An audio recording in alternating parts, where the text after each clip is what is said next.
एक समय की बात है, मथुरा नगरी में एक सेठ रहा करते थे। सेठ बड़े ही दयालु और धार्मिक किस्म के व्यक्ति थे।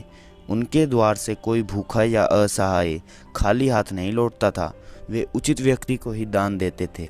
एक दिन जब वे पूजा पाठ से निवृत्त हुए तो उनके द्वार पर एक भिक्षुक ने भिक्षा की गुहार लगाई। सेठ जी तुरंत उसके पास गए। अरे सेठ जी, कुछ दान मिलेगा, भगवान आपका भला करेगा। सेठ जी ने उसको सिर से पांव तक ध्यानपूर्वक निहारा और बोले, अरे भाई, देखने में तो तुम हष्ट पुष्ट जवान युवक लगते हो और भिक्षा मांगते हुए शर्म महसूस नहीं होती? शर्म किस बात की, ये तो हमारा खानदानी धंधा है, तो मैं और कुछ क्यों करूं? क्यों भाई, कहीं कोई मेहनत का काम नहीं मिलता तुम्हें? काम तो बहुत मिलते हैं, पर बताया ना, यह हमारा खानदानी धंधा है। मेरे बाप दादा भी यही किया करते थे और मैं भी यही करता हूँ। अच्छा अच्छा, कुछ पढ़े हो? अरे कहाँ सेठ जी। मेरे यहाँ रात को चौकीदार की नौकरी करोगे? अरे राम राम सेठ जी, चौकीदार जैसा नीच काम कतई नहीं सेठ जी, कतई नहीं। आप आज के लिए कुछ आटा घी दे दो बस, आपकी बहुत कृपा होगी। अच्छा, पहले ये बताओ तुम्हारे पास क्या क्या है और क्या क्या नहीं है? सेठ जी, मेरे पास 2 बर्तन और एक चटाई के अलावा कुछ नहीं है। अच्छा, तो तुम मेरे यहाँ पहरेदार की नौकरी करोगे नहीं? तो एक काम करो कि पहले पूरे शहर में से ऐसे व्यक्ति को खोज कर लाओ जो अपने काम से असंतुष्ट हो, जिसे मैं अपने यहाँ चौकीदार रख सकूं। ये काम करो, फिर मैं अवश्य तुम्हारी सहायता करूंगा। भिक्षुक खुश हो जाता है और नगर के मध्य में एक कुम्हार के घर पहुंचता है। जब वह वहां पहुंचता है तो घर में काफ़ी हल्ला हो रहा होता है। वह बाहर कान लगाकर सुनता है तो कुम्हार अपने पुत्र को डांट रहा होता है। सारा दिन बाहर गिल्ली डंडा खेलता फिरता है, सारा दिन सड़कों पर आवारागर्दी करता है। कुम्हार का काम करने में तुझे शर्म आती है? अरे ये हमारा श्रेष्ठ काम स्वयं ब्रह्मा जी किया करते थे। ये नहीं सीखेगा तो क्या करेगा? हजाम पट्टी। हजाम पट्टी? हजाम पट्टी इससे भी निम्न कार्य है। नाई के घर चलता हूँ, अभी पता लग जाएगा। तब भिखारी पास के नाई के घर पहुंचता है, जहां नाई भी अपने पुत्र को डांट रहा होता है। इस गिल्ली डंडे से कुछ नहीं होगा, इससे कुछ नहीं कमा सकते। कितनी बार कहा है हमारा वाला काम सीख ले, जीना आसान हो जाएगा, 2 वक्त की रोटी खा लेगा। पर नहीं, मेरी बात माननी ही नहीं है। कोई बात नहीं, मत मान, पर एक बात कान खोल कर सुन ले, अगर यही चलता रहा ना तो तू आगे चलकर कूड़ा कचरा ही साफ करेगा। इससे निम्न भी कोई कार्य है? लगता है सफाई कर्मचारी के घर जाना पड़ेगा। नाई की बात सुनकर भिखारी एक सफाई कर्मचारी के घर पहुंचता है। यहाँ भी बाकियों की तरह है, पिता अपने पुत्र को डांट रहा होता है। बस सारा दिन आवारा घूमता है। अरे हम हरिजन हैं, हरिजन। एक हरिजन होकर निम्न श्रेणी के मित्र बनाता है। अरे मेरे काम में मेरा हाथ बटाया कर। हम ही तो कूड़ा साफ करके प्रकृति को सुंदर बनाते हैं। कम से कम 2 वक्त की रोटी के लिए किसी के आगे हाथ तो नहीं फैलाते। कल से तू मेरे साथ चलेगा, वरना ये सोच ले तू बड़ा होकर भीख ही मांगेगा। अपने परिश्रम से कमाई रोटी तुझे जीवन भर नसीब नहीं होगी। ये सब सुनकर भिक्षुक हैरान रह जाता है। ये क्या, मैं जिस काम को खानदानी धंधा समझता रहा, असल में वही सबसे निम्न कार्य है। मैं बाहर ही निम्न काम की खोज करता रहा, जबकि सबसे निम्न काम तो मेरा है। भिक्षुक उदास होकर सेठ के यहाँ पहुँचता है। सेठ उसे देखकर सब समझ जाता है। मुझे माफ़ कर दो सेठ जी, मैं चौकीदारी करने को तैयार हूँ। ये कटोरा अब तुम्हारे किसी काम का नहीं, आओ मेरे साथ। सेठ भिक्षुक को बाजार ले जाता है और वहाँ उसके दोनों बर्तन बेचकर एक कुल्हाड़ी और कुछ आटा लेता है। ये लो, इस आटे से आज का खाना बनाना और कल सवेरे से जंगल जाकर लकड़ी काटना और बाजार में बेचना और फिर विश्राम करना। विश्राम करने के बाद मेरे यहाँ चौकीदारी करना और ठाठ से मेहनत की रोटी खाना। कर लोगे ना दोनों काम एक साथ? हाँ सेठ जी, अब तो लकड़ियाँ भी काटूंगा और आपके यहाँ चौकीदारी भी करूँगा। हाँ, ये हुई ना बात। अब अपने बच्चों को कटोरा नहीं, ये कुल्हाड़ी विरासत में देना, क्योंकि मेहनत में ही बरकत होती है। ऊपर वाले ने ये 2 हाथ काहे को दिए हैं? भिखारी दूसरे दिन से ही ऐसा करने लगा। धीरे धीरे उसने महसूस किया कि सेठ का ज्ञानदान वास्तव में उसके लिए एक वरदान था। उस दिन से दिनों दिन उसका काया पलट होने लगा। वह और मेहनत करने लगा। अब उसे मेहनत की रोटी खाने में आनंद जो आने लगा था। एक बार की बात है, भारत के एक नगर में एक बहुत बड़ा चोर था। वह चोरी के धंधे में जाना माना खिलाड़ी था। उसने कई बड़ी चोरियां की थी, जिस कारण सरकार ने भी उस पर कई इनाम रखे। पुलिस उसे पकड़ने में हर बार नाकाम रहती। एक बार चोर ने नगर सेठ धन्ना सेठ को लूटने की सोची। उसने उनके यहाँ चोरी करने का पूरा प्लान बनाया और वहाँ डाका डालने का एक दिन तय किया। बस अब कुछ ही दिन में धन्ना सेठ से बनेगा धन्ना नौकर। दिन बीतने लगे और आखिर तय किया चोरी का दिन आ ही गया। चोर पूरी समझदारी के साथ बिना कोई आवाज़ किए सेठ के घर में घुस गया। चोर सेठ का सारा माल साफ करके सेठ के कमरे में चोरी करने पहुंचा और एक एक कर सारा कमरा लूटने लगा। चोर की आवाज़ से सेठ की नींद टूट गई और वह बोला, कौन हो तुम और ये क्या कर रहे हो? मैं वही चोर हूँ जिसके जगह जगह पोस्टर लगे हैं और जिस पर सरकार ने 50,000 रुपये का इनाम रखा है। और साफ सी बात है, चोर तो चोरी ही करने आएगा ना। अरे भाई, मैंने तुम्हारा क्या बिगाड़ा है? तुम क्यों ऐसा कर रहे हो? चुपचाप यहाँ बैठे रहो और मुझे मेरा काम करने दो। और हाँ, पुलिस को बुलाने की तो सोचना भी मत, वरना तुम्हारे लिए अच्छा नहीं होगा। सेठ को धमकी देकर चोर चोरी पर लग जाता है और सेठ डर के मारे कुछ नहीं कर पाता सिवाय उस चोर को चोरी करते देखने के। लेकिन घबराहट में सेठ का हाथ पास पड़े रेडियो पर लग जाता है और रेडियो ऑन हो जाता है। उस समय रेडियो पर राष्ट्रगान की धुन बज रही थी, जिसे सुनकर चोर अपने राष्ट्रगान के सम्मान में सावधान मुद्रा में खड़ा हो गया। सेठ ने उसे सावधान खड़ा देख सोचा, अरे ये तो एकदम सीधा खड़ा हो गया। क्या करूं? पुलिस को फ़ोन करूं या नहीं? करूं या नहीं?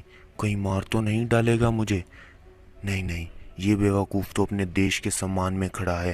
पहले इसे बांधता हूँ, फिर पुलिस को फ़ोन लगाऊंगा और इस पर रखा इनाम भी मेरा।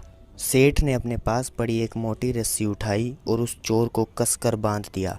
चोर तब भी एकदम सीधा सावधान मुद्रा में खड़ा रहा। उसे बांधकर सेठ ने पुलिस को फ़ोन किया और उन्हें सारा किस्सा बताया। कुछ ही देर में पुलिस आ गई। आइए आइए साहब, ये देखिए, ये है चोर। मेरे घर चोरी करेगा? हाँ, धन्ना सेठ के घर। अब तुझे पता लगेगा जब थाने में तेरी अच्छी तरह मरम्मत होगी। ले जाओ इसको यहाँ से। और हाँ इंस्पेक्टर साहब, वो इस पर जो इनाम था वो दे देते तो। हाँ हाँ, इनाम भी मिलेगा।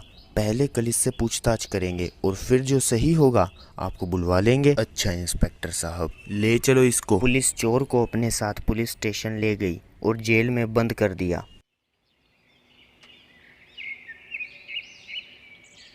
अगली सुबह इंस्पेक्टर ने चोर को बुलवाकर उससे पूछताछ शुरू की। बड़े दिनों से तुमने पुलिस की नाक में दम कर रखा है। हर बार पुलिस को तुमने चकमा दिया है, पर आज नगर सेठ ने तुम्हें पकड़वा ही दिया। पर तुम पर आगे कार्रवाई करने से पहले मैं ये जानना चाहता हूँ कि जो काम पुलिस नहीं कर पाई वो काम धन्ना सेठ ने कैसे किया, और फिर ये भी पता लगे सेठ इनाम का हकदार है कि नहीं। चोर थोड़ा सा मुस्कुराया और उस रात का सारा किस्सा सुना दिया।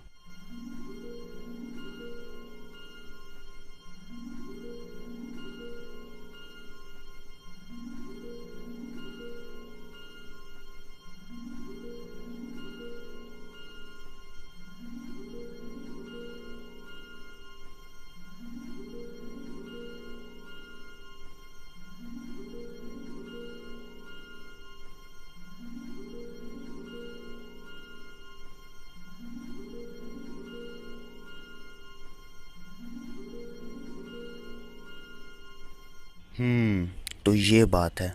चलो अब सेठ को तो इनाम दिया जाए जैसे सरकार ने कहा है। राधे श्याम, जरा नगर सेठ को बुला लाओ। ऑफिसर सेठ के घर जाकर उन्हें थाने आने के लिए कहता है। आपको साहब जी ने पुलिस स्टेशन बुलाया है? अच्छा, तो आखिर मेरे इनाम की बारी आ ही गई। अच्छा, मैं आता हूँ। राधे श्याम धन्ना सेठ को लेकर थाने पहुँचता है। आइए आइए सेठ जी, वो आपका इनाम तैयार है। हाँ, बहुत बहुत मेहरबानी जी। मैंने तो कल रात ही कहा था। खैर लाओ, अब दो मेरा इनाम। अरे हाँ, राधे श्याम ले जाओ इसे और बंद कर दो जेल में। और हाँ, इस चोर को रिहा कर दो। ये सब सुनकर सेठ क्रोधित होकर पूछता है, ये क्या बात हुई? ये तो अन्याय है। चोरी ये करे और कैद मुझे किया जाए? हाँ, वो इसलिए क्योंकि जब राष्ट्रगान की धुन बजी तो ये चोर सावधान खड़ा हो गया। इसने एक चोर होते हुए भी अपने देश को सर्वोपरि समझा और पकड़े जाने के बाद इसके साथ क्या होगा ये भी नहीं सोचा। और तुमने एक सेठ होते हुए भी अपने देश का अपमान किया। जब राष्ट्रगान की धुन बज रही थी तब तुमने अपना समय इसे बांधने में व्यर्थ कर दिया। तुमने कुछ पैसों के लिए अपने देश का अपमान किया। ये देशद्रोह है और देशद्रोह से बड़ा कोई अपराध नहीं। ले जाओ इसे और जो भी इनाम की रकम है इस चोर को दे दो। इनाम की रकम पाकर चोर खुश हो जाता है और भविष्य में कभी भी चोरी न करने का प्रण करता है और उस इनाम और अपनी आज तक की चोरी के पैसों से एक विद्यालय बनवाता है ताकि बच्चों को गलत रास्ते पर न जाने की सीख दी जा सके। और सेठ जेल में अपनी सज़ा भुगतता है। असल में मूर्ख चोर नहीं सेठ है। जो अपनी मातृभूमि का सम्मान नहीं करता वो बहुत बड़े दंड का हकदार हो जाता है। देश छोटा हो या बड़ा, अपने देश का सम्मान करो। एक समय की बात है, एक दर्जी दूसरे गांव कपड़े सीने का सामान लेने जा रहा था। सुबह से चलते चलते दर्जी थक चुका था और दिन भी ढल गया था। थकान से चूर दर्जी सोचता है, बस अब और नहीं चला जाता। अब तो चाहे जंगली जानवर जो करें, मैं नहीं चल सकता। मैं तो बस यहीं आराम करूँगा। दर्जी बस बैठने ही वाला होता है कि उसे दूर एक रोशनी दिखती है। वो रोशनी कैसी? चलो ज़रा देख ही लूँ। क्या पता रात बिताने के लिए कोई ठिकाना ही मिल जाए। जहाँ इतना चला हूँ 2 कदम और सही। दर्जी उस रोशनी की ओर बढ़ता है और उस जगह एक झोपड़ी पाकर खुश हो जाता है। दर्जी दरवाज़ा खटखटाता है। अरे कोई है? दरवाज़ा खोलो। तभी एक बूढ़ी अम्मा बाहर आती है। अरे क्या है भाई, कब से ठक ठक ठक ठक ठक ठक लगा रखी है, क्या है? माई मैं मुसाफिर हूँ, दूसरे गांव जा रहा था। यहाँ झोपड़ी देखी तो यहाँ चला आया। हाँ तो पहले कभी झोपड़ी नहीं देखी क्या तुमने? वो बात नहीं है माई, वो अंधेरा बहुत है। तो क्या मैं आज रात यहीं विश्राम कर सकता हूँ? हाँ हाँ आ जाओ। दर्जी अंदर चला जाता है। शुक्रिया माई। खाने को कुछ मिलेगा क्या? सुबह का कुछ नहीं खाया। अच्छा तुमने तो सुबह से कुछ नहीं खाया, मैं तो 2 दिन से भूखी हूँ। चुपचाप सो जाओ और सुबह होते ही यहाँ से खिसक लेना। माई की बातें सुनकर दर्जी यह तो समझ ही गया कि बूढ़ी बहुत कंजूस है और चुपचाप लेट गया। पर भूखे पेट सो नहीं पाया। कुछ देर बाद उसे पेट भरने के लिए एक तरकीब सूझी। उसने धीरे से कहा, क्यों न हम पत्थर की खिचड़ी बना लें? तुम्हारी भी भूख मिट जाएगी और मेरी भी। पत्थर की खिचड़ी कभी सुनी है किसी ने भला? लो माई, तुम सुनने की बात करती हो। आज तुम्हें चखा भी देते हैं। बस एक कढ़ाई चाहिए होगी। कढ़ाई? कढ़ाई लो, अभी लो। कंजूस बुढ़िया झट से कढ़ाई ले आई और इधर दर्जी ने चूल्हा जलाया और उस पर कढ़ाई चढ़ा दी। उसने कढ़ाई में पत्थर रखे और पानी डाल दिया। लो माई, अब कुछ ही देर में पत्थर की स्वादिष्ट खिचड़ी तैयार। बूढ़ी खुश होकर चूल्हे को घूर रही थी। उसे तो बस यही खुशी थी कि अब वो पत्थर से भी खिचड़ी बना पाएगी। दर्जी ने पानी हिलाते हुए कहा, बस माई तैयार है हमारी स्वादिष्ट खिचड़ी। बस थोड़ा नमक डल जाए तो मज़ा ही आ जाएगा। नमक? नमक अभी लो। बूढ़ी माई तुरंत जाकर नमक ले आती है। दर्जी उस नमक को पानी में डालकर हिलाता है और कुछ देर बाद चख कर कहता है, अरे वाह क्या स्वाद है। बस अगर थोड़े चावल मिल जाते तो आनंद ही आ जाता। लो चावल भी डाल लो। कंजूस अम्मा खुश होकर चावल भी ले आई।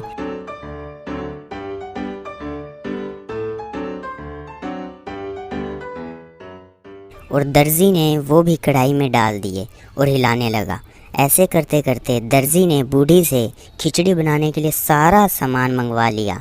उसे हिलाते हिलाते दर्जी खिचड़ी चख कर बोला, अरे क्या स्वाद है।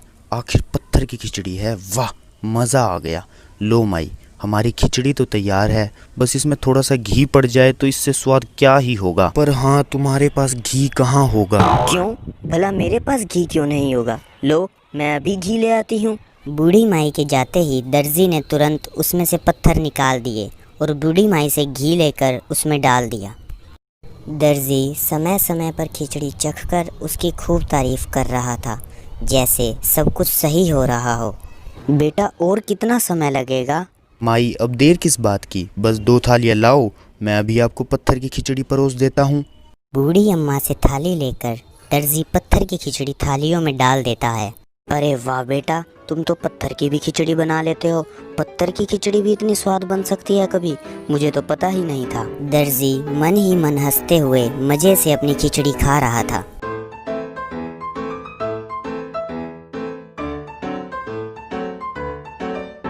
एक बार की बात है, एक नाई काम के सिलसिले में दूसरे गांव में जा रहा था, जिसके रास्ते में एक भूतों का जंगल आता था। चलते चलते बहुत देर हो गई थी और रात भी हो चुकी थी और ऊपर से डरावनी आवाज़ें। तो नाई ने पास की झोपड़ी में रात बिताने की सोची। रात में तो जंगल पार करना मुझे ठीक नहीं लग रहा, पर ये झोपड़ी भी कुछ डरावनी लग रही है। खैर, जो होगा देखा जाएगा। रात तो बितानी है, अब तो भगवान ही मेरी रक्षा करेगा। और वह उस झोपड़ी में चला गया, पर उसे क्या पता था वह एक भूत का घर है। उसे अंदर गए कुछ ही समय हुआ था कि उसे एक आवाज़ आई।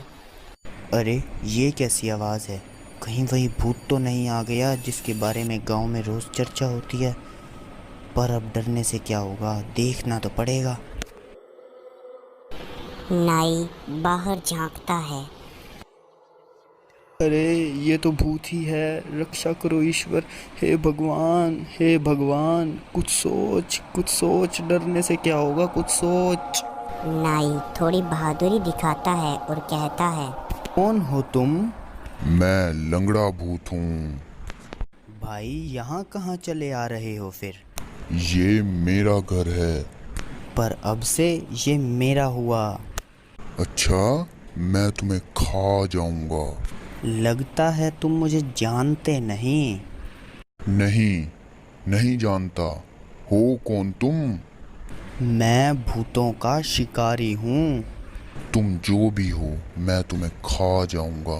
तुमने मेरे घर को अपना घर बताने की हिम्मत कैसे की? अच्छा, तुम मुझे मारोगे? सोच लो। नहीं यकीन तो ये देखो। भूत अपना नाखून तोड़कर अंदर फेंक देता है।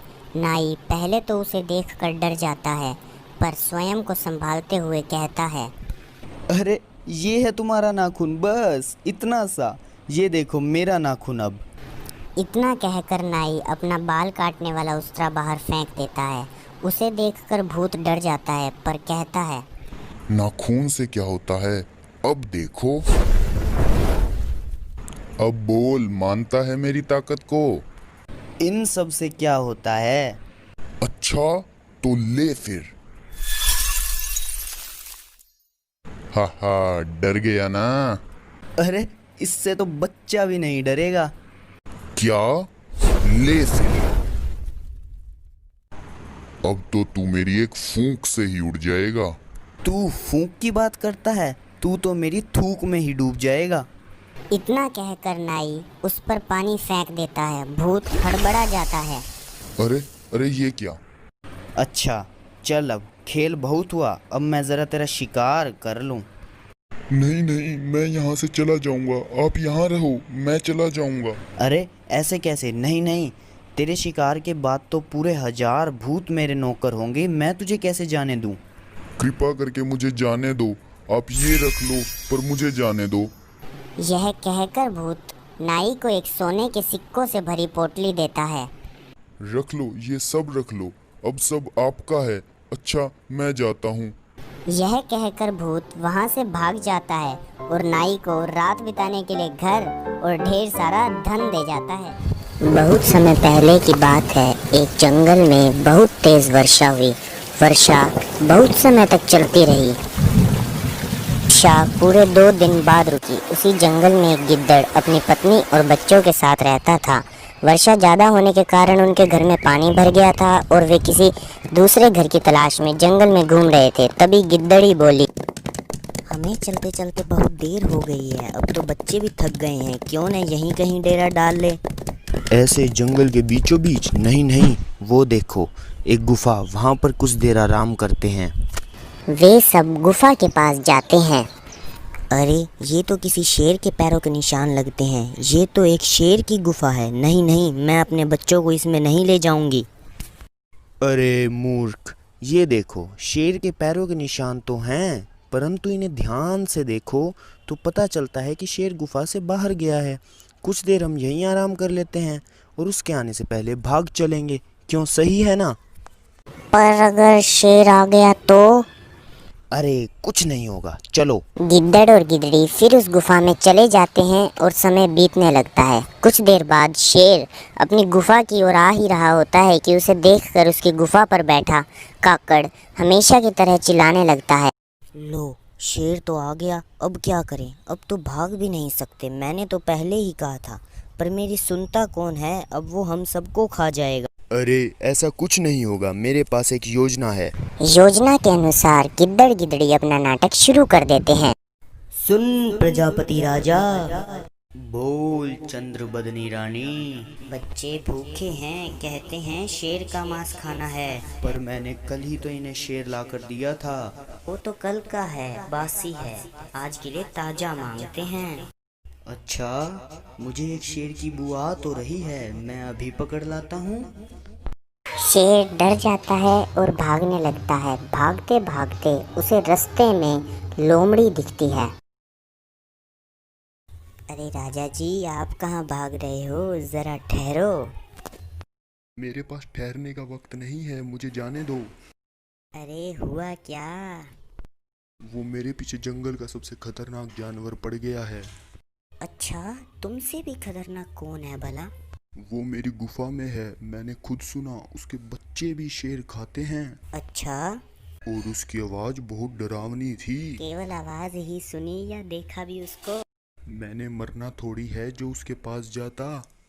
मतलब तुमने सिर्फ आवाज सुनी है? फिर तो पक्का वो चतुर गीदड़ ही होगा। चलो मैं आपको दिखाती हूँ।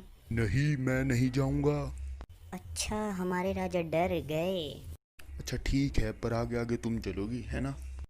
ठीक है। शेर और लोमड़ी को आता देख काकड़ फिर चिल्लाने लगता है। अरे ये क्या, ये तो फिर आ गया। शेर और लोमड़ी को साथ देखकर गिद्दड़ सब समझ जाता है और तुरंत अपनी नई योजना गिद्दड़ी को बताता है। सुन प्रजापति राजा, हाँ बोल चंद्रबदनी रानी। आपने तो कहा था शेर ले आएंगे, पर अभी तक नहीं लाए। बच्चे रो रहे हैं। अरे मेरी चंद्रबदनी रानी, मैंने वो लोमड़ी को शेर लाने को कह दिया था और मुझे तो लग रहा है वो आ भी गए हमारा खाना लेकर। अरे ये क्या, लोमड़ी तो एकदम मरियल सा शेर लाई है, इसे तो बच्चे खुद ही मार लेंगे। चलो, इसी बहाने थोड़ा बच्चों का मनोरंजन हो जाएगा। उनकी बातों को सुनकर शेर लोमड़ी को मारता है और वहां से भाग जाता है।